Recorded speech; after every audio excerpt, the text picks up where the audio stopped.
showing red before? It's green now? Okay, good.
Looks like a lot of people had to go home.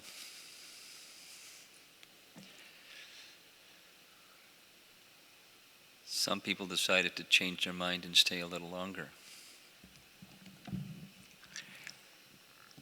So we have just 2 sessions remaining to complete through text 26. So just now we're going to go through 23 through 24.1, and then this evening we'll cover the balance. And the balance is much shorter. All of this is more glorification. It's much easier on the technical side.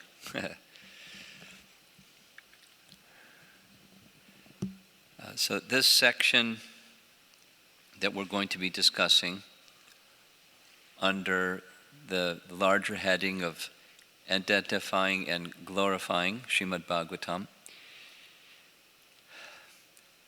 aside from Jiva Goswami, who is now writing this exhaustive, he calls it encyclopedic exposition on Srimad Bhagavatam and the teachings of Lord Chaitanya, he cites commentators or persons who looked at the Srimad Bhagavatam and similarly glorified the exalted position of Srimad Bhagavatam as the topmost pramana. So these are people outside of our disciplic succession, also looking at Srimad Bhagavatam as the topmost pramana. Fits under the whole section of Tattva-Sandarbha that we're looking at. So we'll begin just by directly reading the verses of this section. And then after reading, we'll start going into what these are saying.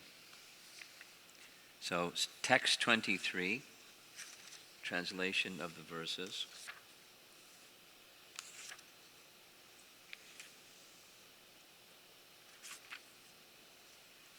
Thus, even though there are many other revealed scriptures, it has been said, quote, "This Purana has now arisen like the sun for those who have lost their sight in the age of Kali." Those of you that are familiar with Srimad Bhagavatam, this is one of the verses in Canto 1, Chapter 3. brilliant as the sun, that term is here. After Krishna's departure, shortly after Krishna's departure, Srimad Bhagavatam appeared as brilliant as the sun. Although it was the night of Kali Yuga, as brilliant as, so people in this age will get light from the Bhagavatam, or the light of the Bhagavad is another phrase. From this comparison to the sun, we can deduce that without help from the Bhagavatam, other scriptures cannot adequately depict reality. Sri Hayashirsha Pancharatna, in the course of describing various scriptures, lists the Tantra called Tantra Bhagavat as a kind of commentary on Srimad Bhagavatam. There are many commentaries on the Bhagavatam, including, now he's got a list here, Sri Hanumad Bhashya, Vasana Bhashya. Anyway, I'm not going to read all. As well as a number of monographs on specific topics. Monographs such as Muktapala, Hari Leela, Bhakti Ratnavali, and so on. Various enlightened authorities compose these prominent works, each commenting according to the opinions of his own school. 23.2. The section called Charity in Hemadri's book, while discussing the giving of Puranas as gifts, praises the Bhagavatam by quoting from the Matsya Purana, the list of the Bhagavatam's special features, the one that we were discussing in the previous two texts. And in the appendix of his work, under the heading of, quote, defining the significance of various times, when he defines the principles of religious life for Kali Yuga, he cites the text from the Bhagavatam that begins, advanced souls have great respect for Kali Yuga. Hemadri identifies this text as a verse of the Bhagavatam and acknowledges that only the religious principles enunciated in the Bhagavatam are suitable for the age of Kali. In another work, Samvatsara Pradipa, the author quotes the several verse passage from the Skanda Purana cited above, beginning with, quote, what's the use of hundreds of thousands? And then inserts in his text several verses of the Bhagavatam that he recommends for copying by hand, just to purify oneself from all the defects of this age. 23.3. Shankaracharya, known to be an incarnation of Lord Shankara, considered the message of Srimad Bhagavatam far superior to his own conception of merging with the Supreme, inasmuch as the Bhagavatam reveals the pleasure pastimes of pure devotion, as well as other special truths. Because the personality of Godhead wanted to hide himself and accomplish other purposes, he ordered Shankaracharya to put forward the philosophy of oneness, as we shall discuss later on in the latter part of Tattva-Sandarbha, the Prameya Kanda section. Nevertheless, Shankaracharya was anxious not to disturb the Bhagavatam, the original authorless commentary on the Vedanta. Interesting language. An authorless commentary means it's also eternal from a Purusheya source. So it's authorless in the sense that it's Krishna speaking.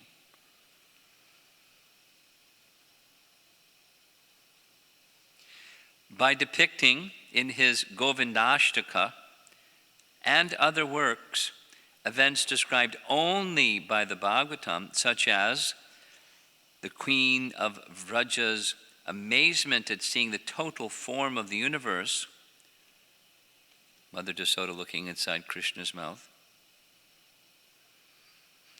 and Krishna stealing the clothes of the unmarried girls of Braja, the Vastra Hari Leela, Shankaracharya kept himself at a respectful distance and merely touched the Bhagavatam to ensure the success of his own words.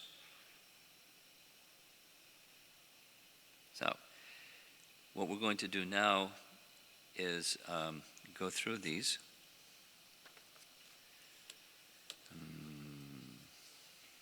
One by one.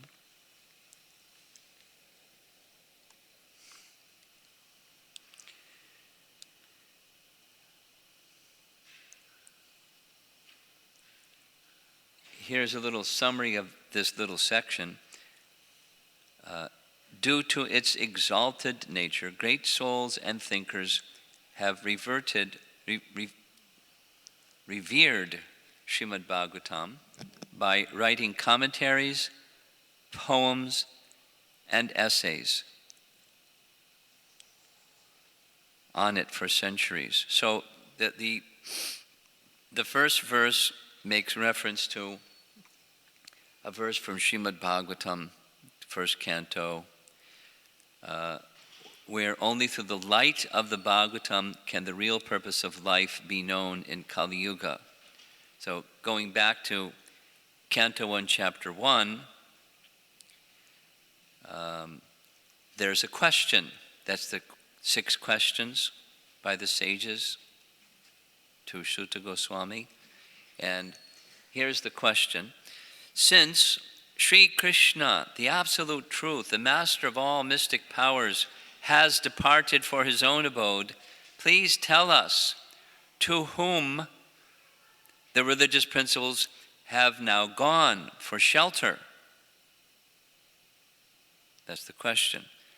Then Suta Goswami answers this famous verse, Krishne swa dharmo pagate dharma jnanadibhi saha kalau nashta drisham esha. Then this puranarko. The arka means light, and puranarko means the light of the Bhagavat, the light of the Purana, Srimad Bhagavatam. Puranarko donoditaha. Prabhupada's translation. This Bhagavad Purana is as brilliant as the sun, and it has arisen just after the departure of Lord Krishna to his own abode, accompanied by religion, knowledge, etc. Persons who have lost their vision due to the dense darkness of ignorance in this age of Kali shall get light from this Purana. So the Bhagavatam itself appreciates the superlative position of the Srimad Bhagavatam, as we heard Jiva Goswami say. Other Puranas are also there, but they also require the Srimad Bhagavatam to illumine them in this age of Kali in particular. Then, still in this 23.1,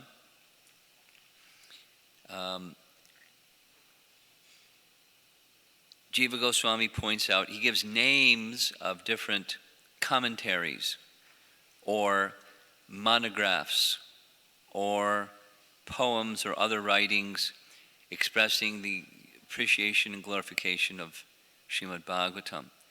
And we're going to spend a little bit of time with first Vopadev, important person. We're going to hear 2 names of persons who are quite close to what contemporaries. Vopadev was from Maharashtra and Hemadri was from Karnataka. They lived around the same time. They lived shortly after Madhvacharya. but they lived before Chaitanya Mahaprabhu. So the glory of Srimad Bhagavatam, as its emphasis was given by Chaitanya Mahaprabhu and then his followers, was not part of their experience. But Vopadev, here's a little bit of some history. He wrote a commentary called Paramahansa Priya, and also two other works that were just based upon Srimad Bhagavatam. They're mentioned in the text itself, text 23.1. Mukta Pala. Mukta Pala. Pala means fruit, so the fruit of liberation, and Hari Lila. Vopadev was particularly known. This book shown down here was very popular, and even during the British rule period, Vopadev became like a personality that the British scholars took a lot of interest in part because he provided literatures that helped them gain access to the Vedas, in the sense that they presented in more modern language rules of grammar, from the Vedas, information about medicine, literature, religious principles, behavior, something that would give British scholars access into Vedic culture that was easier to access than just studying the Vedas. So one of those literatures was called Muktapala. It's 800 verses from the Bhagavatam. That's what the book is. And topic by topic, the 800 verses were organized topic by topic. And then in the beginning, a little introduction, at the end, a little summary. Then another book was Hari Lila. Hari Lila literally means pastimes of the Supreme Lord Hari. And it was a listing of the Bhagavatam's contents, kind of like a table of contents, but with references to specific verses, etc. So at the bottom here, you'll see a book that's dated 1826. And that is that right? 26? Yes? 26 or 28?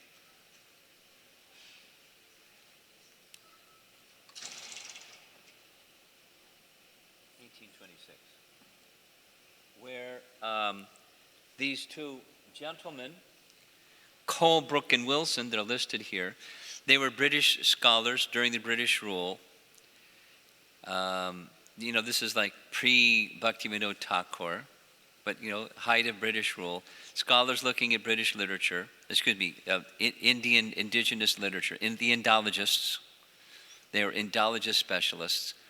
And because Vopadev had such strong interest in the Bhagavatam, they put 2 and 2 together and got 16. They concluded that Vopadev probably was the author of Srimad Bhagavatam. It's a modern composition by Vopadev. Of course, even to this day, there are scholars that have some similar idea, not exactly theirs, because scholars have to disagree with each other, but that it's a modern composition. If not Vopadev, then someone else modern, because it's not part of the Puranas. Anyway, Vopadev didn't have that idea. Those are folks that came along after him. He really liked the Bhagavatam. So these two, Jiva Goswami is pointing to, he was a very, very prominent person, super scholarly personality, and it ranged all the way over into expositions on the Bhagavatam.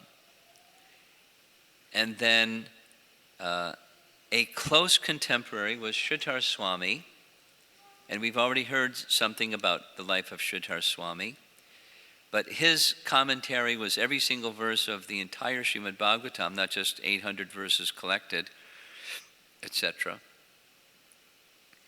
Bhavarta Dipika, a little bit after these two, Bopadeva and Hemadri, so this listing isn't chronological.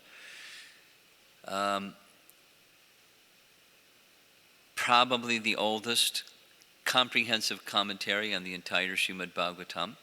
And followers of Lord Chaitanya accept Sridhar Swami because Lord Chaitanya accepted Sridhar Swami. In fact, in Chaitanya Charitamrita, here's two quotes, Adi Lila. Sridhar Swami, Chaitanya Mahaprabhu saying, Sridhar Swami is the spiritual master of the entire world because by his mercy we can understand Srimad Bhagavatam. I therefore accept him as a spiritual master. Then, one who comments on Srimad Bhagavatam following the footsteps of Sridhar Swami will be honored and accepted by everyone. There we go. Now, I mentioned, and here a little note over here also mentions, Sridhar Swami had a strategy. I'll say it again because it's appreciation of the person. He was a Vaishnava, and he, during his time, Shankaracharya's influence was still very strong. Shankaracharya appeared in the 8th century. Here we are in the 14th century. He was, Shankara's influence was strong.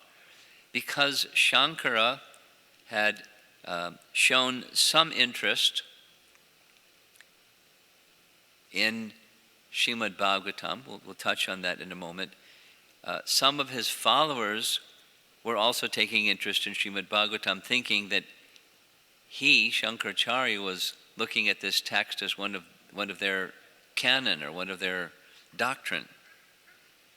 Knowing that they had interest, his strategy was he would put some things within the text that looked like Shankara's teachings in his commentary, just to keep the readers on board. And then he presented the primary part is his presentation of Vaishnavism. So in these texts 27 and 28, note that comes after this Pramana Kanda section. It's like a bridge into the next one. 26 and 27, 28 is where Jiva Goswami describes for his reader, his academic audience, what are the sources that he's going to draw from, and how he's going to compose the rest of this massive work. And basically, it'll have standard parts, just like Vedanta Sutra was composed. Certain just statements, like, now is the time to inquire in the absolute truth, atato brahma jigyasa. That's just a statement. And then following the statement, Jiva Goswami would then commonly cite a verse from Srimad Bhagavatam that would support his statement, and then he would cite other sources. One of those other sources is Sridhar Swami's commentary. And then he specifically says, I will cite those statements by Sridhar Swami that conform with the essential teaching of Srimad Bhagavatam, and I'll neglect the other ones. Although it's a commentary on Srimad Bhagavatam. In other words, and he calls him right there, he's a pure Vaishnava. Although there are parts, just to say it again, there are parts of his commentary, strategy-wise, that was to attract Mayavadis. So it resonated with their points of view. So they continued to read his commentary. And then, as a result, they would get Vaishnava perspective. So Jiva Goswami understood, Chaitanya Mahaprabhu understood his strategy and accepted him as a pure devotee. But we, following Jiva Goswami, we don't accept everything that he said because some part of it was part of his strategy. Clear? Okay. Another title that was mentioned in 23.1 is Vishnu Bhakti Ratnavali. Now, Jiva Goswami doesn't cite who the author is, but the author is Vishnu Puri. Vishnu Puri lived about 100 years before Chaitanya Mahaprabhu. He was a disciple in the line of Madhvacharya, and so we can do the math. Madhvacharya, well, here's the list on the right-hand side. There's Madhvacharya, and down at the bottom is Jayadharma Tirtha, and Vishnu Puri was a disciple of Jayadharma Tirtha. So Vishnu Puri wrote a book called Vishnu Bhakti Ratnavali, and Vishnu Bhakti Ratnavali is a collection of verses primarily from the Bhagavatam, with some verses by the author himself, some verses from other Puranas, and some from Hari Bhakti Sudodaya. If you remember that Hari Bhakti Sudodaya, it's very clearly a Vaishnava text. And the theme of the book is describing the 9 processes of devotional service. That's right from Srimad Bhagavatam. Prahlad Maharaj cites the 9 processes of bhakti, beginning with hearing and chanting. And Vishnu Bhakti Ratnavali, Ratna means jewel, and Vali is so it's a string of verses that are describing devotion to Vishnu. Specifically the 9 processes of devotional service, where Srimad Bhagavatam reveals what those processes are and what they look like, how you can do them. Very prominent, we're going to, when this session concludes, text 26, Hemadri says some amazing things about Srimad Bhagavatam. Now, Hemadri,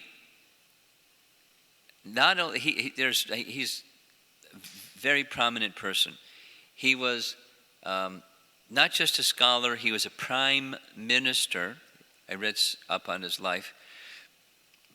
He close contemporary of Vopadev. He lived in Karnataka in South India. He was the prime minister of 2 different kings at the same time. And you got to be really good to be prime minister of 2 kings at the same time. But he was so much valued. He was impartial, superlative minister. And, not only he was doing ministerial work, he was a scholar that wrote texts. Largely his audience was Smarta Brahmanas. For those of you that are from America, you don't know what a Smarta Brahmana is. A Smarta Brahmana is a group of learned Brahmanas that are particularly interested in rules and regulations, and citing rules and regulations and following rules and regulations, and looking down their noses at people that don't follow those rules and regulations. They're a little snobby. Smarta Brahmanas. I mean, maybe I shouldn't say that, but they were snobby. So that was their focus. Conduct. Like in the West, Emily Post kind of people. How to have proper etiquette and good conduct. And it wasn't even necessarily towards, realization of God. It was just, living properly. In any case, This was Hemadri's audience. He was writing for the Smarta Brahmana audience, and one of the things that he did, he wrote manuals on proper conduct. And as we heard, there's one proper conduct is you should be charitable. A good person should be charitable. And so when he looks at that's charity section, he refers to this same Matsya Purana verse that says you should give Srimad Bhagavatam on a golden throne during the month of Bhadra. And even if it's not the month of Bhadra, give Srimad Bhagavatam. And in a broader sense, he quotes a verse from the 11th canto, chapter 5 of Srimad Bhagavatam, that goes more broadly into the Sankirtan activity. There's two verses in a row from the Bhagavatam. Those who are actually advanced in knowledge, and Smartas really want to consider themselves advanced in knowledge, are able to appreciate the essential value of the age of Kali. Such enlightened persons worship Kali Yuga because in this fallen age, all perfection of life can easily be achieved by the performance of Sankirtan. So he was, before Lord Chaitanya, he was a fan, an advocate of Sankirtan. And people looked up to him, and so they did Sankirtan because Hemadri said, that's what you should do, to be a religious person. And so there were, in these two kingdoms, and learned people that were even not necessarily in that kingdom, they started doing Sankirtan. And then commenting on the word Sankirtan, here's what Hemadri had to say. He quoted the next verse from Srimad Bhagavatam, Canto 11, Chapter 5. Indeed, there is no higher possible gain for embodied souls forced to wander throughout the material world than the Supreme Lord's Sankirtan movement, by which one can attain the supreme peace and free oneself from the cycle of repeated birth and death. He was getting things ready for Lord Chaitanya to come. So,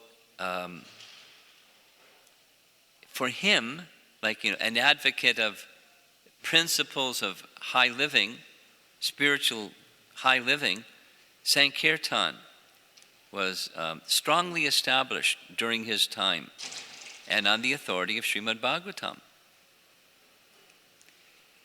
And then, so we're going to hear more about Hemadri this evening.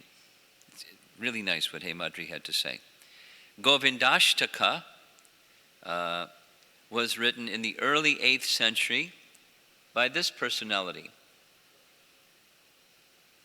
Who's that? Shankaracharya.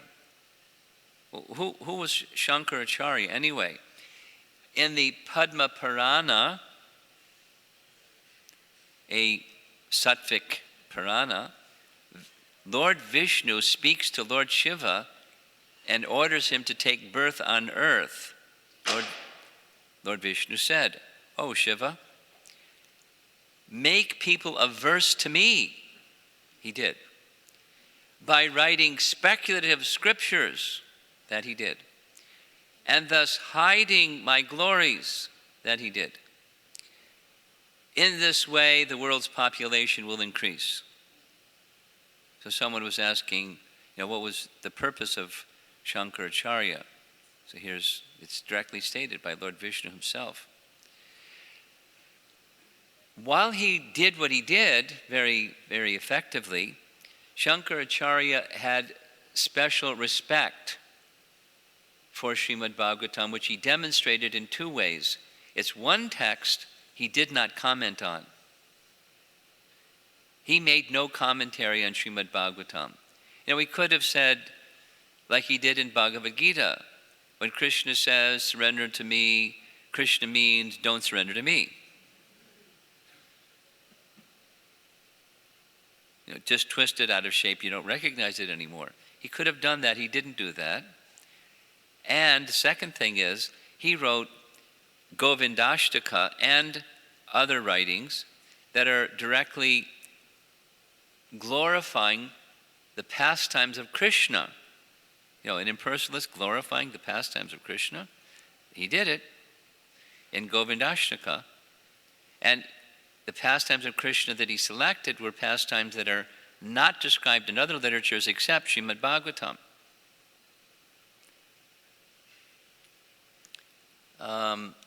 So we have in our handout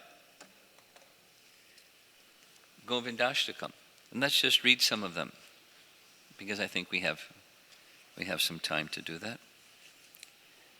Starts on page 25 of your handout.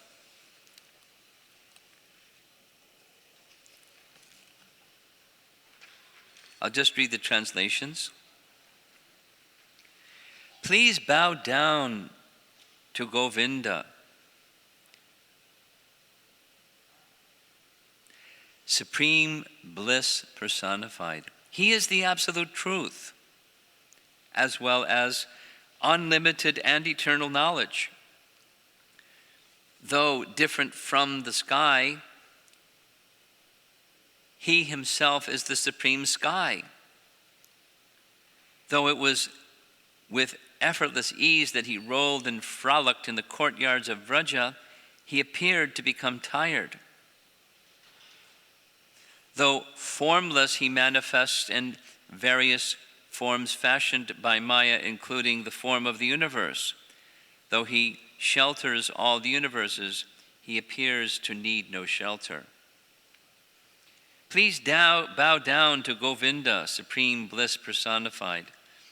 Though he is the supreme master of all the universe, he seemed to become frightened, like an ordinary infant when Mother Jasoda chastised him.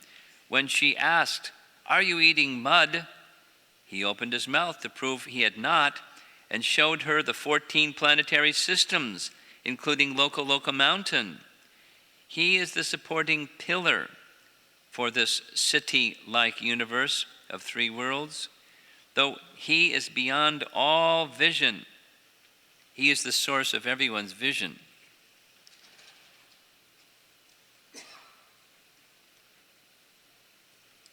The next verse speaks of Krishna's eating butter and killing demons and so forth. Next one. Please bow down to Govinda, supreme bliss personified. That protector of cows appeared in the form of a cowherd among the cowherds to perform his pastimes on earth, such as lifting Govardhan Hill, to protect the cowherds and dallying with the cowherd damsels.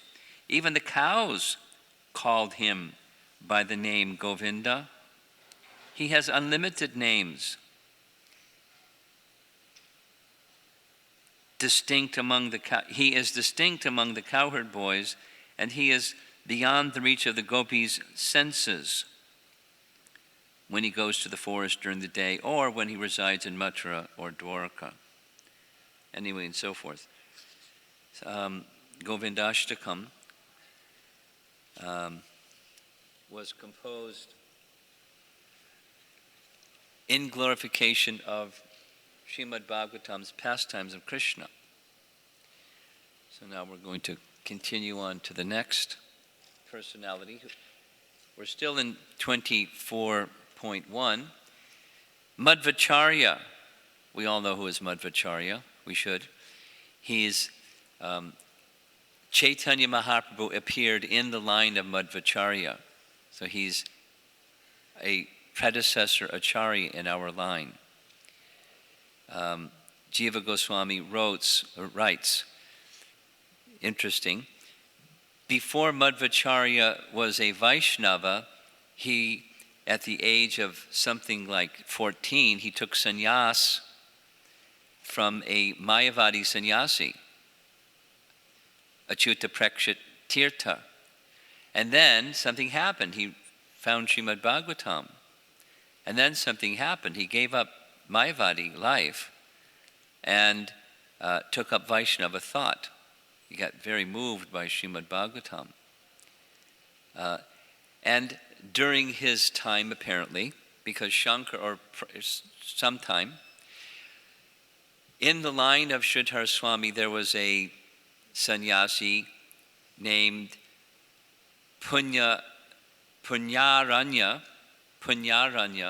and he thought, oh, it would be nice to make a commentary on Srimad Bhagavatam and say this means that. Like, don't surrender to Krishna and things like that. The unborn, unmanifest within Krishna and things like that. So he wrote a commentary. And Madhvacharya, similar to Sridhar Swami, was concerned. These people may just twist the meaning of the Bhagavatam so out of shape, people just become disgusted. So, to address that concern, Madhvacharya wrote not a full commentary, but some explanation of some passages from Srimad Bhagavatam, and that was called Bhagavat Tatparya.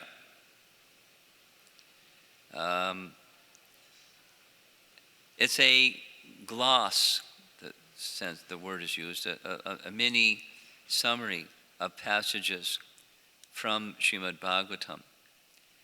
So that covers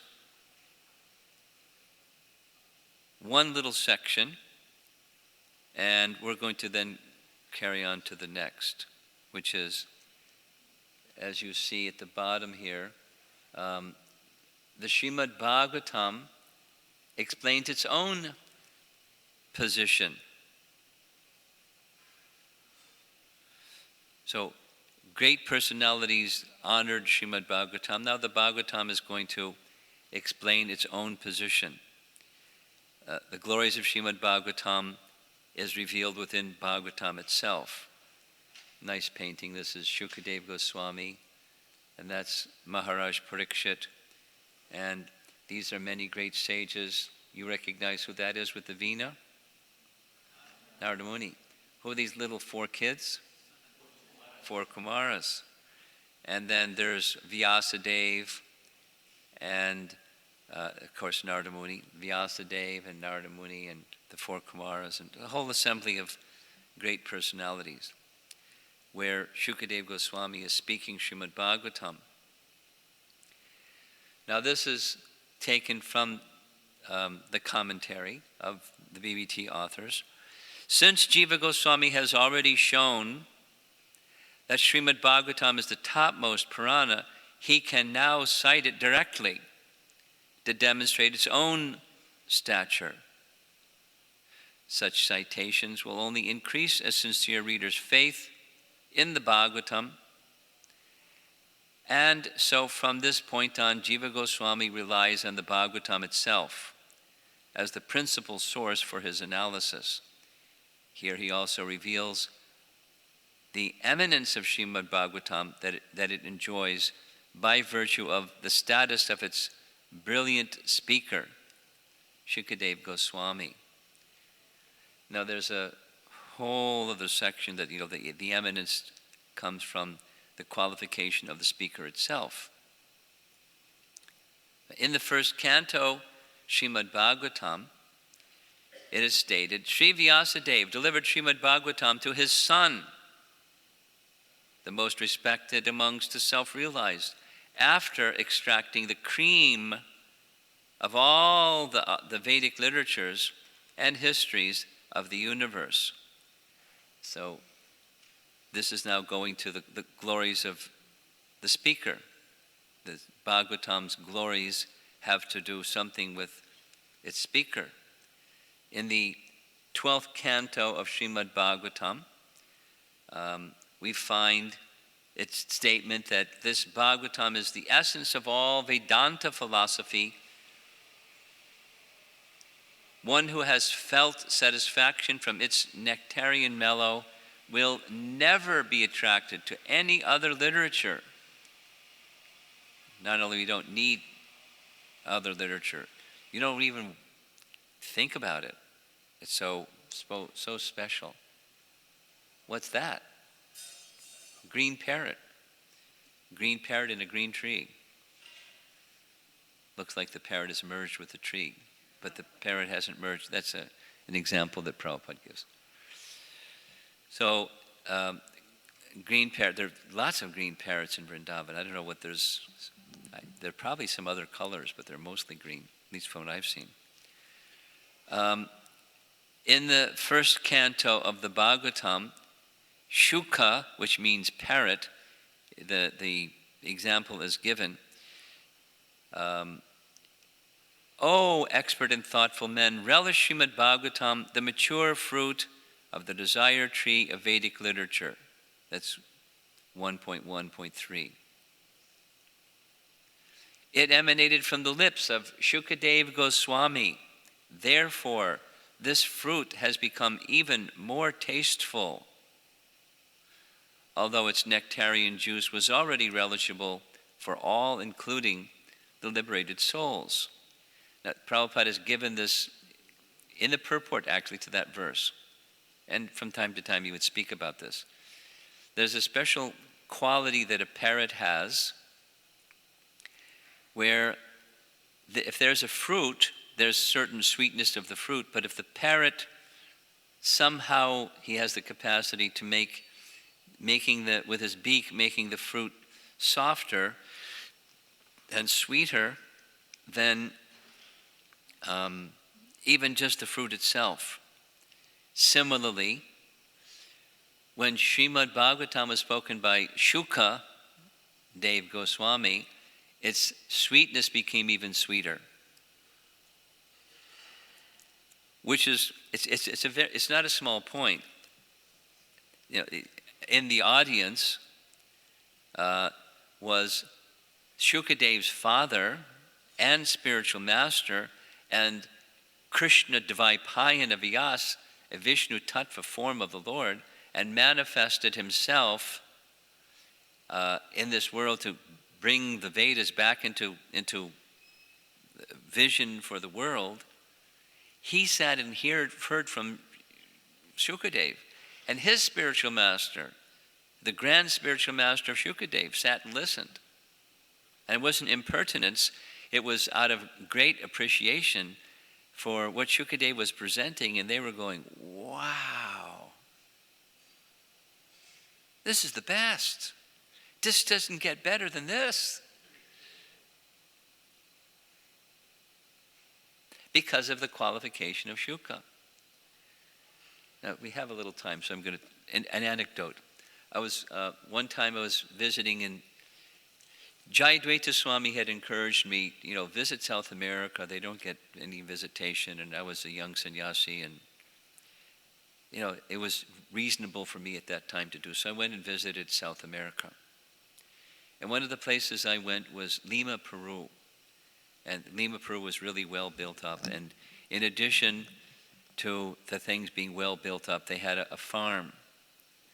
They wanted me to go see the farm. So we got in a car and went like a zillion miles to get to the farm. And when we got to the farm, I was looking around for where the people that lived, and I saw like a tree house. And that's how they live, is up in a tree house. Because there's lots of snakes, and they don't like to live around where there's snakes, so they go up where the snakes can't get. So that was the first thing. We climbed up this kind of a rope staircase and got into this little treehouse. And said, we'll be back in a little while. We're bringing you some coconut water. Okay. So I'm looking out the window of the treehouse, and I see this papaya tree, like eye level, not like looking up, but it's like right there.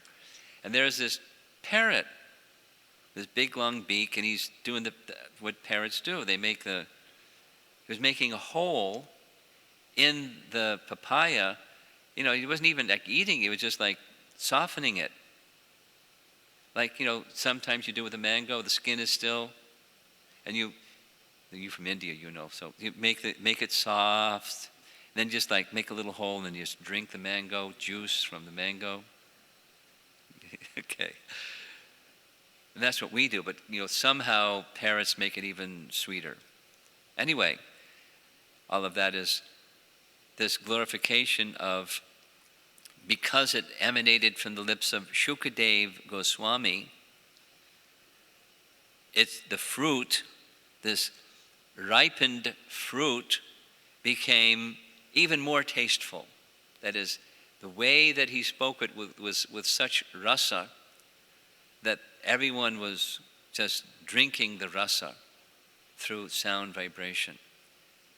Very, very special. So this is if you remember from the previous session this morning, several verses quoted that this Srimad Bhagavatam was spoken by Shukadeva Goswami. It's one of its excellences. So not just an item that differentiates it from Devi Bhagavat, but it makes it super excellent. Parashara Muni spoke the Vishnu Purana primarily. Sutta narrates it, but the primary speaker is a former Veda Vyas. Okay, it's a wonderful literature, and our Gaudiyas as well, the Sri Vaishnavas revere it. But Srimad Bhagavatam, it's the topmost. You get the idea. These statements there we go. There's Shukadev, the parrot-like personality, speaking to Maharaj Parikshit in the assembly of the great sages. And if you look closely, you'll see Narada and Vyasa and so forth. So the implication of this is that Srimad Bhagavatam is the topmost of all the Puranas. And in the course of this narration, there's this appreciation that Shukadev had personally experienced its message. Remember that? Sva Anubhavam. Remember that from earlier? Sva Anubhavam. So here's the verse again. Let me offer my respectful obeisances unto him. This is Sutta speaking, chapter 2, after hearing the questions.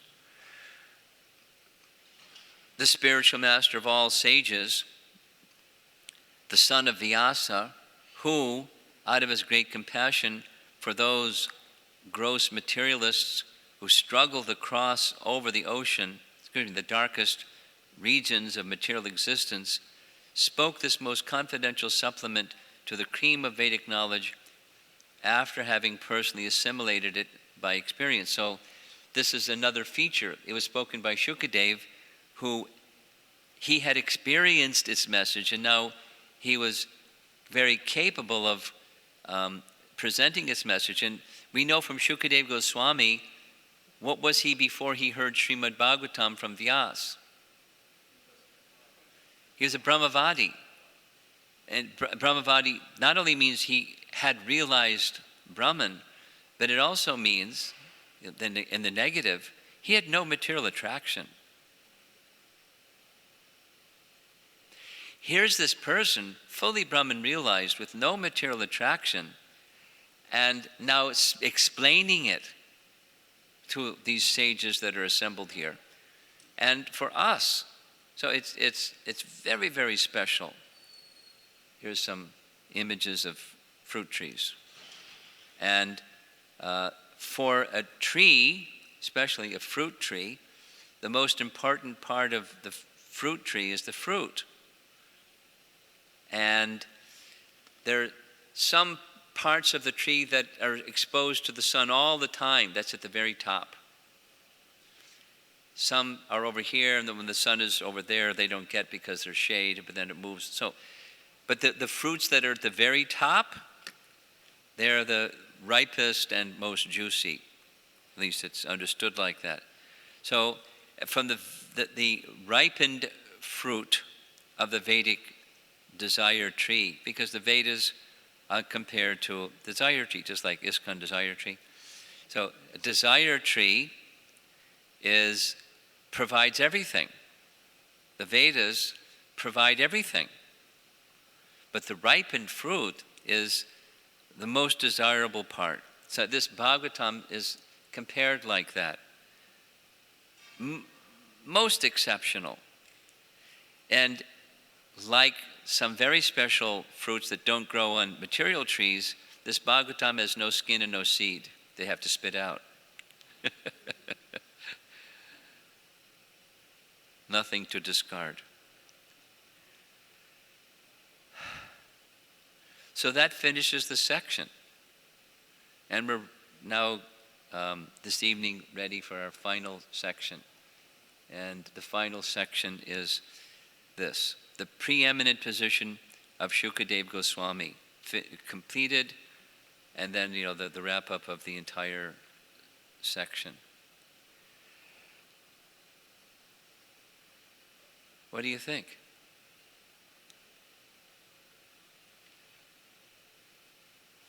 Now, what I understand, we could take questions now, or I understand that this evening, Bhakti Chumaraj is also going to be here. And so maybe what I could do is right now just cover this little section and have less to cover this evening, so Bhakti Chumaraj and I can both speak about Jiva Goswami and Tattva-Sandarbha. Plus, some of you may not even be here for this evening. Yes? Uh-huh. So let me cover this little section. Okay? It's a nice section. All the technical things, we already did all that already, so this is now just juicy. I'm going to read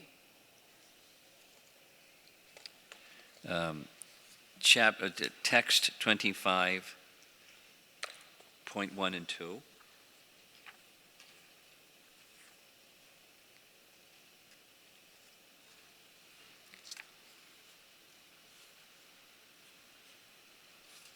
It's short and sweet. It is well known that Shukadev assumed the role of guru for all the sages who had placed him on the seat of instructor for their assembly. Thus it is said, quote, "At that time all the great-minded thinkers accompanied by their disciples arrived there on the plea of making pilgrimage. Simply by their presence, such sages verily sanctified a place of pilgrimage. From different parts of the universe there arrived great sages," and just a long list: Atri, Vashishta, Chavana, Sharadvan, Arishtanemi, Brighu, and Angira, Parashara, Vishwamitra, and Parshuram, and Uttatya, Indrapramada, and Idmavahu. The sage Medatiti arrived, and Devala, Arishtanemi, and it's a long list, keeps going, and Dvaipayana arrived, and the great Narada, and from different dynasties of sages, there were also many other saintly demigods, brahmanas, and kings, and a special rank of saintly kings called Arunadayas. A lot of people, highly qualified. When they all assembled to meet the emperor Parikshit, he received them properly, bowed his head to the ground. After all the rishis and others had seated themselves comfortably, the king, humbly standing before them with joined palms, told them of his decision to fast until death. Then the king said, "O trustworthy brahmanas, I now ask you about my immediate duty. Please, after proper deliberation, tell me of the unalloyed duty of everyone in all circumstances, and especially of those who are just about to die." Then, while he was asking, quote, "At that moment," right on cue, "there arrived the powerful son of Vyasa, who traveled all over the earth indifferent, and satisfied within himself, he did not manifest any symptoms of belonging to any social order or status of life. He was surrounded by women and children and was dressed like an avaduta." 25.2. Then, quote, "The sages all rose from their seats to honor him," directly quoting the Bhagavatam. And finally, quote, "Shukadev Goswami was then surrounded by saintly sages and demigods, just like the moon is surrounded by stars, planets, and all other heavenly bodies. His presence was gorgeous, and he was respected by all. That's the end of 25. It's a pretty grand entrance, huh? Shukadeva Goswami.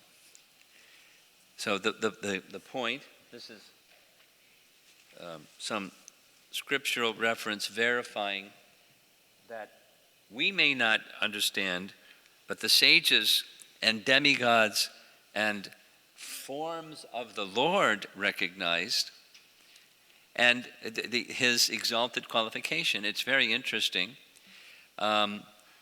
When he arrived, he hadn't even said anything. He hadn't demonstrated his credential. But just looking at him, just his presence, people could understand. And as is Vedic culture, when someone of exalted nature enters, you rise. Just like, the vestige of that respect to a great person is in the American court system. Everyone's sitting around waiting for the judge to come. And when the judge comes, the clerk says, everyone rise. And if you don't rise, you're put in jail. You have to. If you're going to sit in the courtroom, you got to stand up when the judge comes, or you're in jail. It's the law. So if you don't respect the great person, who's going to pay attention to what the great person says? So they understood. There's no trumpet or, drum roll or no fanfare. He just walked in. And when he walked in, because he was detached from the world, mentioned specifically that the people that were following him were children and certain class of women anyway. They thought he was like a crazy fellow. So they were taunting him and laughing at him. And then when he came into this assembly and all these great personalities stood up, they backed off. Uh-oh. Now we understand he's not a crazy fellow, he's a transcendental fellow.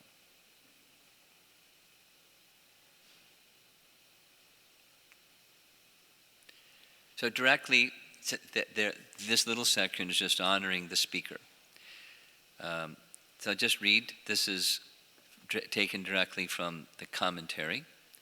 Since the sages accepted Shukadeva as guru, and it was Srimad Bhagavatam that he spoke in response to Parikshit Maharaja's questions, we should understand that the Bhagavatam's philosophy was accepted by all the assembled sages, who included incarnations of the Lord, like Parashurama and Vyasadeva, as well as propagators and followers of various other philosophies, just as Srila Shukadeva Goswami shone like an effulgent moon among the star-like sages, Srimad Bhagavatam shines in the same way among all other scriptures. He's doing a great job, like compelling glorification of Srimad Bhagavatam as the supreme pramana. Yeah? Okay, so Shukadeva Goswami had no material credential. He had not even taken Brahminical initiation. Now, for those of us in the West, that's not a big deal. But for amongst those who are exalted in Vedic culture, it's a big deal. But he didn't, because he was beyond it. He was already realized. He didn't need to become realized. He was already realized. He didn't need a means to get there. He was already there. Accepting something within the Varna and Ashram system is to help us get to a higher position of realization and elevation of consciousness. He was already there. He was casteless and, not part of worldly society. Even he didn't have that credential, the sages recognized him. He wasn't an initiated bhakta. He was a perfected soul, and they knew it.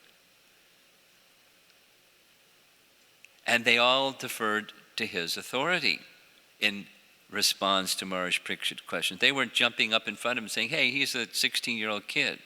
Look at me, I've got all these credentials.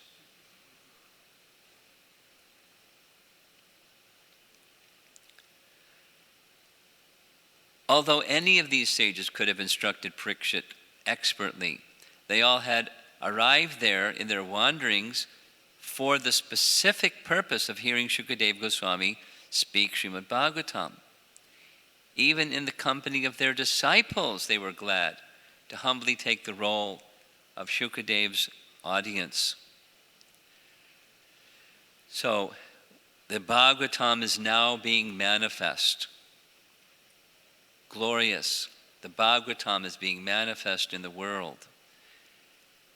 Maharaj Parikshit is the hearer, as well as all the sages, and the speaker is this most illustrious Shukadeva Goswami. We mentioned this already. There's another painting showing who's there. There's Narada with his Veena, and there's the four Kumaras and others. I spent some time looking at these. Here's somebody doing some kind of a yoga thing. Maybe this is Patanjali. Anyway.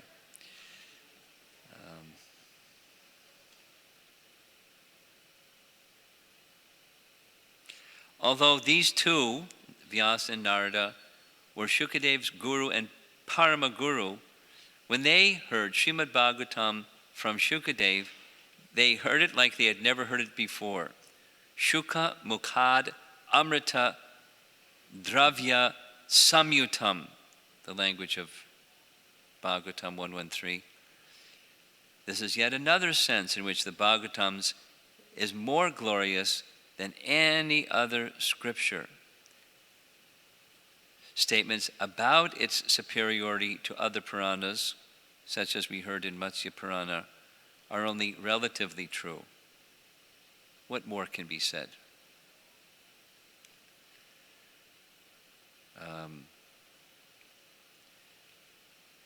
Here's something more. Srimad Bhagavatam is Krishna himself. That's the end of the section. So now we're ready for our class this evening with Bhakti Chura Swami. And the section is entitled Concluding Confirmations of the Unique Importance of Srimad Bhagavatam. Hare Krishna.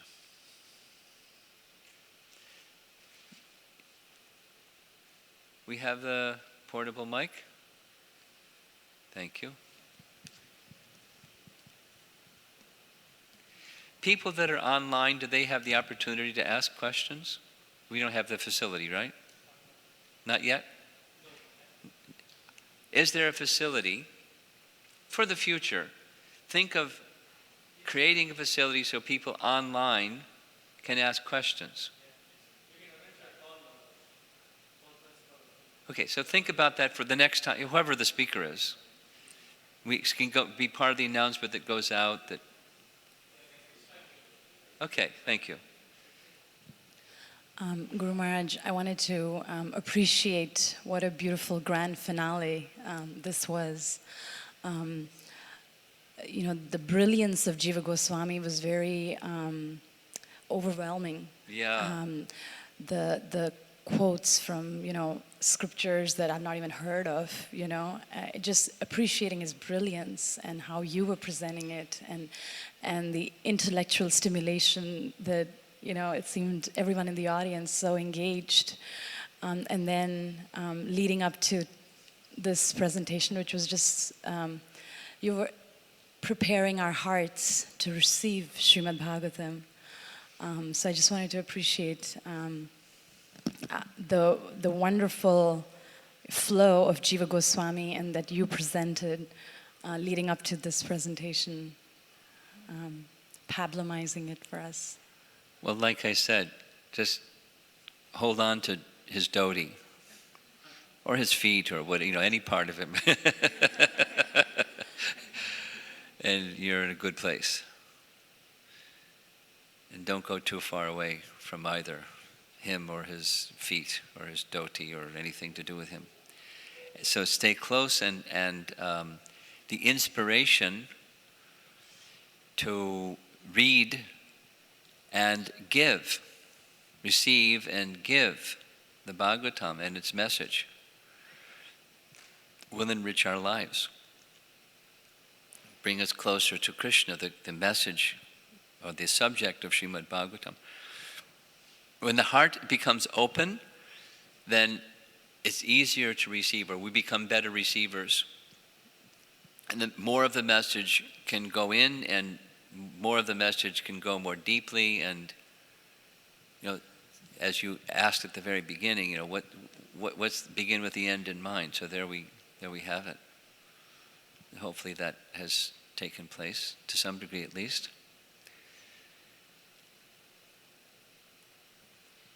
Yes, something?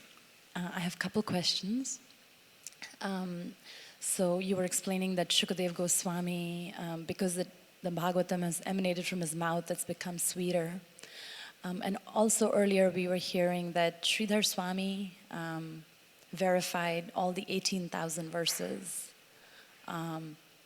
So I'm confused. We understand that the Bhagavatam is eternal, so the narrations have been repeated in the history. So what is it that Sridhar Swami verified? Because there are also verses in the Bhagavatam that Shukadev Goswami speaks, that Suta Goswami speaks, sorry. So it seems like it's been, over and over, but there's still 18,000 verses. Well, Sutta is appreciated in Canto 1, Chapter 1, by the sages, headed by Bhrigu, that he has similar qualification. You not only heard it, but you understood it. You not only understood it, but you assimilated it. And you not only assimilated it, but you're very capable at teaching because you're a sutta.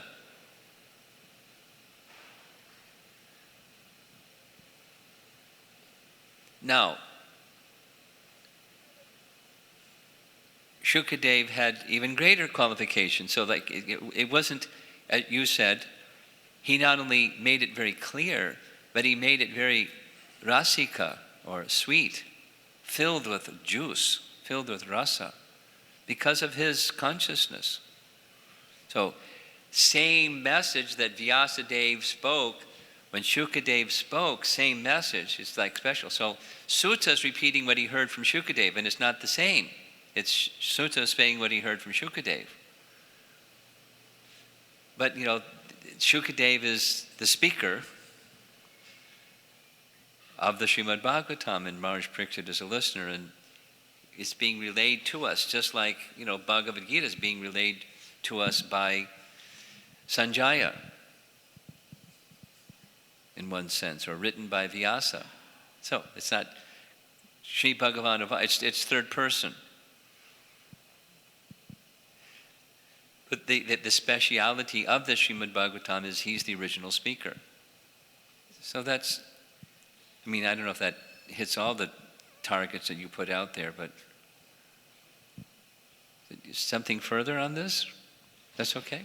Yes, but I have another question. Okay. One of the slides said there's nothing in the Bhagavatam to be discarded. It's a unique kind of fruit. Yeah. I would like to understand. Isn't that a nice metaphor? Because the explanation we heard about Mahabharata is it has these three special things. And the others, Krishna's there, but he's kind of in the background, and there's other things that are in the foreground. But Krishna's there. And these three is Krishna's right in front. And the Bhagavatam, if we're careful readers, we'll see it, we'll feel it, we'll experience it. It is Srimad Bhagavatam. It is Krishna.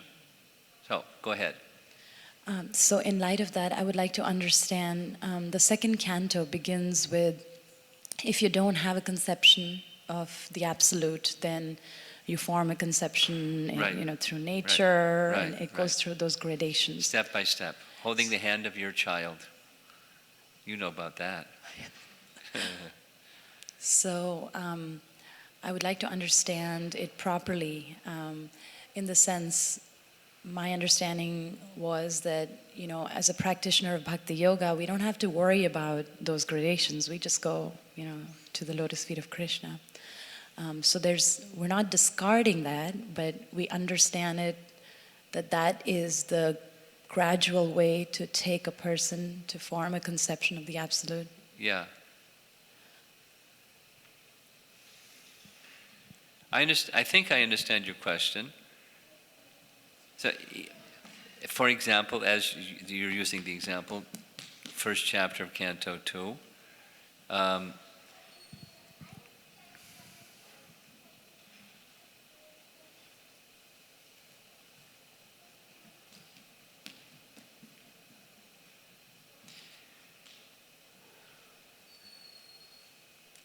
one way to respond is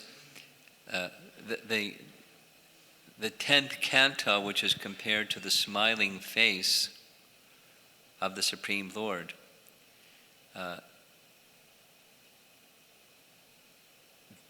Preceding seeing the smiling face of the Supreme Lord in the literary feature of the Bhagavatam, 10th canto being the smiling face, one starts with Canto 1, Canto 2, and the two lotus feet. And if you're at the two lotus feet of the Supreme Lord, you've contacted the Supreme Lord. You've contacted Him by those first two cantos.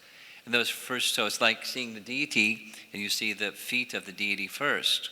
If you see the feet of the deity, you've seen the deity, but you may not have seen His smiling face yet. But that's where the darshan of the deity is going, is to the smiling face after some time, rising to the smiling face. Similarly, the first canto of the Bhagavatam doesn't start with Krishna's pastimes in Vrindavan.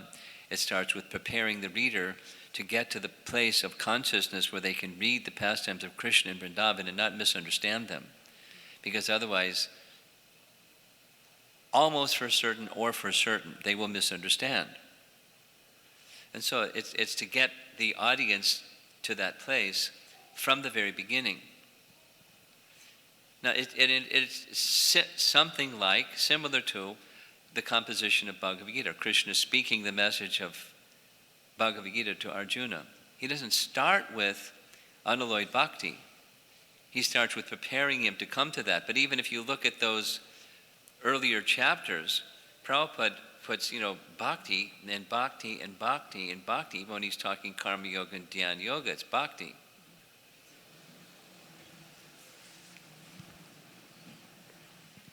So if we have proper guidance,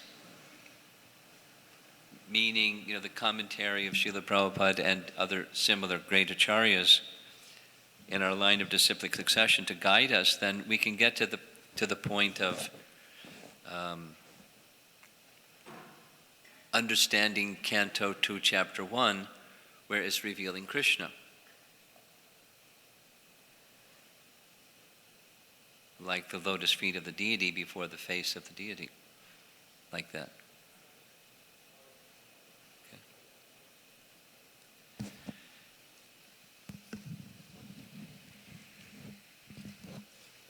Hare Krishna Maharaj, I had a question about the section concerning the commentaries that establish the position of the Srimad Bhagavatam. Okay. Specifically in text 23.1, there is the last line which says that the commentaries were according to the opinions of different schools of thought. Or, the exact line is, various enlightened authorities composed these prominent works, each commenting according to the opinions of his own school. Yes. Natural to do that. Right, but I was wondering if you mentioned that Shankaracharya was a Vaishnava, but were all of these authorities Vaishnavas as well then? No. They're like Hemadri. If you were to ask, Hemadri, you're a Vaishnava or a Smarta? He'd probably say, I'm a Smarta. And that was his interest was not bhakti to Vishnu. His interest was, how society should be organized so it can be nice. And there's rules of charity and this and that. So what Jiva Goswami is pointing to is those sections within his vast writings that are Vaishnava-like. So there are elements of Vaishnavism within his writings. So he wasn't a gross materialist, but he wasn't a Vaishnava. He didn't get a 10 either. But he appreciated and he propagated. And it's the Sankirtan. It's the names of Hari. So that's that's an essence of Vaishnavism. But we don't. I'm at least because I was fascinated. Who's a prime minister of two different kings? In fact, the biography of his life says, during his time, the Yadava dynasty of kings reached its peak, and after he departed, it began to shrink. Now, the Yadava dynasty, that's the Yadavas. And the Yadavas, you know your geography of India better than I do. Where is Dwarka? And how far north is Dwarka? And you look at, I didn't put it into my PowerPoint, but there's a map. Somebody helped me, did some research. During the 1200s, the 13th century, when Hemadri was living, here's India, and the Yadu kingdom went this far, and then there's a whole other state in the middle, and then there's where Hemadri was. But he was so good that he connected those kings to the Yadava dynasty, although they had their own dynasty because of his ministership. So he did lots of things that and books on smarta rules for conduct. So that was his spirit, his thing, his calling, his At the same time, he in his scholarship, he had these appreciations. He liked Srimad Bhagavatam and its message about conduct and charity and elevating people for this age by Sankirtan. And I don't know all of what he wrote, but some things about Varna and Ashram apparently, because conduct.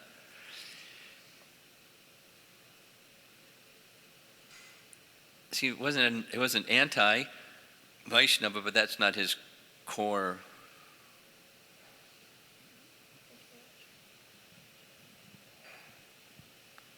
Minister, smarta, and some appreciation of the Bhagavatam.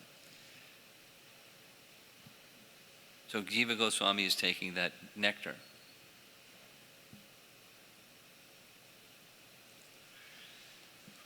Over here, over to that side. Hare Krishna Maharaj. I have two questions from the morning class. Okay. So, Gayatri is the source of all mantras. Just wanted to know, is the Maha Mantra also coming from the Gayatri mantra then? You're doing this comparison thing that he was doing? Which is better? Is that what you're doing? No. No, just to know question. That, I just want to confirm that the Maha Mantra is also coming from the Gayatri mantra. Because we made the statement that Gayatri is the source of all mantras. Well, Gayatri is the source of all mantras, and the Vedas are made of other things besides mantras, but it's specifically Gayatri. There's a portion of the Vedas that deal with mantras or hymns, and the Maha Mantra is a mantra. In one sense, Gayatri is the mother of all the Vedas. And Maha Mantra is found within the Vedas. It's found within the Upanishads. So, one can say that, and one could say something else, side by side. And, Krishna doesn't depend on anybody. And the Maha Mantra is Krishna. So we can say that too. Okay. Specifically that verse from Rig Veda, we showed, it says, from Om comes Gayatri, and from Gayatri comes all other mantras. So are we going to say that Krishna comes from Om? I don't think so. Krishna stands on his own. Okay. Okay? Yes. And the second question was, there was a doubt about, I forget the preamble, but the ultimate question was, so is the Srimad Bhagavatam the 19th Purana? Yeah. I think that just kind of went over my head, and I didn't quite Should I go get and it. do it again? Okay. If that's okay. Okay, no problem. Okay, thank you. Canto 1, Chapter 4, Srimad Bhagavatam. The first 3 chapters have been spoken. The conclusion of that Chapter 3 answers the question, where have religious principles taken shelter now that Krishna is gone?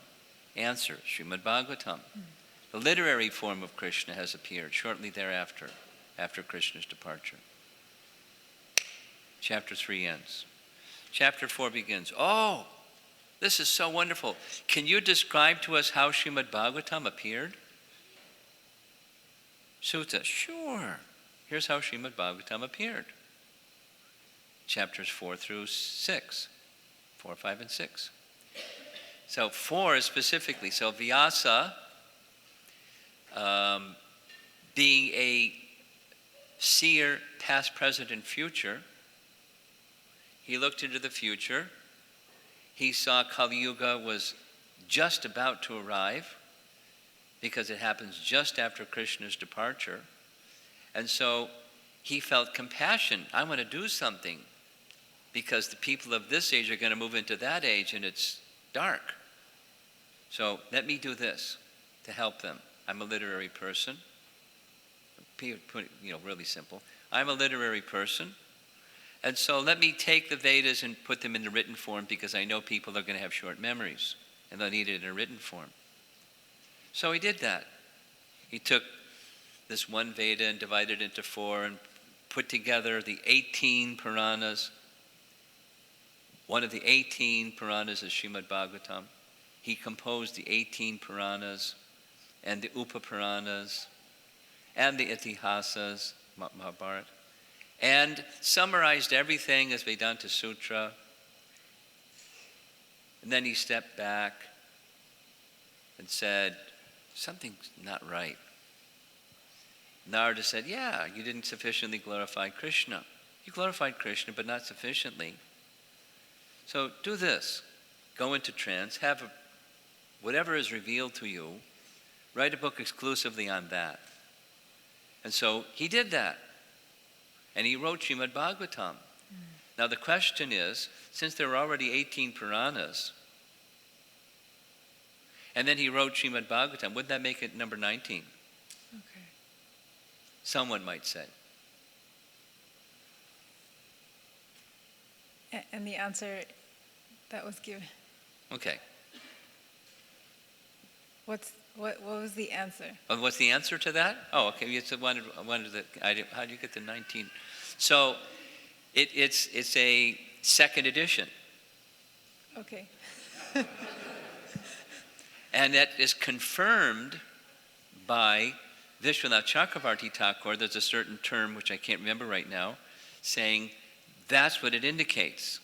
That when Vyas wrote after that realization, Srimad Bhagavatam, it's a revised edition. Authors do that. Srimad Bhagavatam and Srimad Bhagavatam revised edition. So then came this, interesting chronological question that Jamuna Jivana gave, which was, how is this? Because the 18 Puranas, some of the 18 Puranas speak about the Bhagavad Puranas having 18,000 verses and 12 cantos, and if that's the second edition, how do we put this together? What's the first edition? How many verses and how many cantos and all of that? Spoken by Shukadeva Goswami. And I don't have an answer for that one. Thank you, Maharaj. Okay. But I know some people that I'm going to ask. There's some questions that came up that I don't have the capacity to answer. I'll see if I can find out.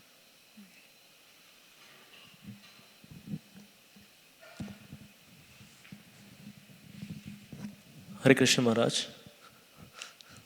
Okay, so my question is, we spoke about Vopadeva's Bhagavatam and also... It wasn't Bopadev's Bhagavatam. It's a commentary. He put a little collection of verses that he liked. And he used them along with some other sources to describe the 9 processes of bhakti. Go ahead. I just want to understand, like we have some other, we can say poets or devotees who have also translated Bhagavatam. For example, in Telugu, at the time of like around 15th century, there is Potana Bhagavatam who has commented or who has written translated Bhagavatam into a particular language, right? What importance does it have, or do we have to go through that? No. I mean, Jiva Goswami was not creating a encyclopedic, comprehensive list of anybody at any time who did anything in relation to the Bhagavatam. Rather, he took some of the most outstanding ones. It's not to belittle other people, but these are some of the most outstanding ones. So, now your question specifically wasn't why didn't he list those? Your question was, do we need to go through those? Because as from a Telugu family, I see from childhood, right, we hear about that at different places and different instances. So do we have to, or is there any danger following them, or? Well, I'm unfamiliar. The 3 things. I'm unfamiliar with them, so I can't comment too much about them. Number 2, you should be very concerned. I would advise you to be very concerned that anything that you read about anything, Bhagavatam or anything, make sure it's coming in disciplic succession. And quite possibly, maybe even quite likely, something that you're describing has not come through disciplic succession, which means A and B. It doesn't have the same efficacy or potency as coming in disciplic succession. And B, likely there's some stuff in there that's, it's going to give you indigestion. And then it's stuck because, you from that culture, you read from one of these cultural heroes, and it's going to stick and kind of bounce around, and why did I drink that to begin with? You follow? Yes. So, quite the opposite of do we need to, I would be very cautious and even say don't. Look at all this vast disciplic succession teaching. That's, we don't need to put a filter up and select this and don't select that. Let these great acharyas that have digestive power like, we don't even know. And let them, they've pre-digested. Yeah? Okay, Maharaj. Okay.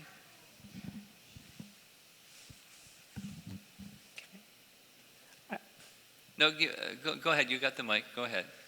I'll just share an anecdote. I met a Smarta Brahmin in Hyderabad, probably 65 years, etc. He read the Sanskrit Bhagavatam to himself in his phone because he says, as I prepare to die, I want to be hearing Bhagavatam. Yeah. And so he has the whole Bhagavatam in verbal version in Sanskrit in his phone, and he keeps playing it to himself. And that's how he's preparing for himself for the death. Okay. Guru Maharaj, like Jiva Goswami is bringing about all these powerful personalities appreciating Srimad Bhagavatam. Yeah. And some of them, I don't know whether all of them are attracted to bhakti, but they have specific interests, and Yes. Bhagavatam is satisfying that. Yes. But at the same time, But it's a ripened fruit of such desire tree of the Vedas. yes, Vedas can supply anything to anybody of any quantity and any quality, yes, and including people that have this interest over here, that interest over there, as you said. yes, Guru Maharaj. But in spite of tasting that, and what was the factor they couldn't go on to embracing the bhakti as full? Well, how does bhakti begin? Through association. Yeah. So there are scholars that came across the text and read the text and went, wow, I like that part of the text, Okay. without association. Yeah. So they didn't hanker for association. Well, whatever they did, it didn't become bhakta. One doesn't become bhakta without association. Yes, Guru Maharaj. And one doesn't stay in bhakti without association. And even in Lord Chaitanya says, even in the topmost stages of bhakti, association is essential. Essential. So the beginning, the middle, and the end, association. Thank you. Guru Maharaj. And I just did a little correction of something I said earlier. Bopadev didn't gather verses on the stages of bhakti. That was another author. Specifically, it says he took 800 verses and used them to illustrate topics within the Bhagavatam, kind of like table of contents kind of thing, or topical and verses according to the topics.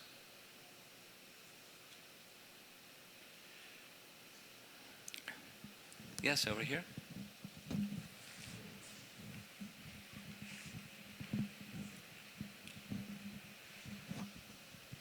Guru Maharaj, is it a special quality of Shukadev Goswami alone that he was able to sweeten the Srimad Bhagavatam, or is it a characteristic of disciplic succession that when we hear from our spiritual master discuss with other devotees, the Bhagavatam can become sweeter? The first one. He was specially qualified. The others in disciplic succession can properly, transparently represent the message of the Bhagavatam. But they can't do like Shukadev, because he's very special. And that's what we've been hearing. Are we done? One more. Maharaj, again a question on chronology. Chronology On the question? chronology, yes. In the Bhagavatam itself, we mentioned that Sud Goswami tells to Shaunaka, and I believe that's many years after Sukdev Goswami spoke, right? So did Vyasadeva foresaw all these events and he put it down in the Bhagavatam? There's a section of Tattva-Sandarbha that addresses that, and if I recall correctly, there's a qualifier. If I recall correctly, the commentator, Gopi Pranadhana, indicates that for Vyasadeva to describe something in the future that hadn't happened yet, no problem. Because he's Trikalagya. And some of the things are in the past, and some of the things are in the future, and some of the things are contemporary, and for him it's real easy. He's very fluid through moments of time. And thus, things that hadn't happened yet, he was able to compose. Now, that doesn't say, to respond like that doesn't say, when did he compose it? So, here's one option. He composed it after Shukadev Goswami spoke it. Another option is he composed it before Shukadev Goswami spoke it. Which is it? That wasn't your question, but I'm saying there's another question. And I don't have the answer. I don't know who does. Thank you, Maharaj. I haven't run across, an acharya's statement that says A or B. But step back, and it really doesn't matter, because for Vyas, it's not a problem A or B. He can see past as well as he can see future, and as well as he can see present. That's pretty remarkable.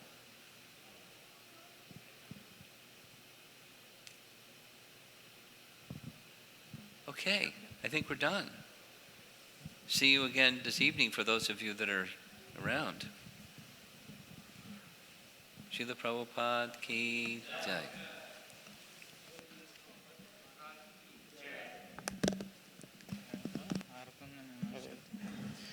Hare Krishna, if you can sit down for a few more minutes for Aarti, then later we can have some prasad. Till 12:30 we can do some kirtan.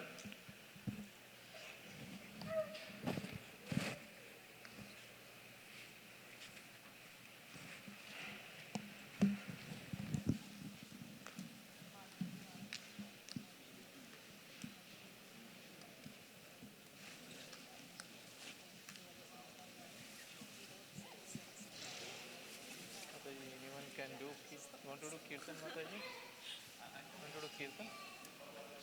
You want to do kirtan, Mataji? Oh, just like for 7 minutes. Yeah. Sure.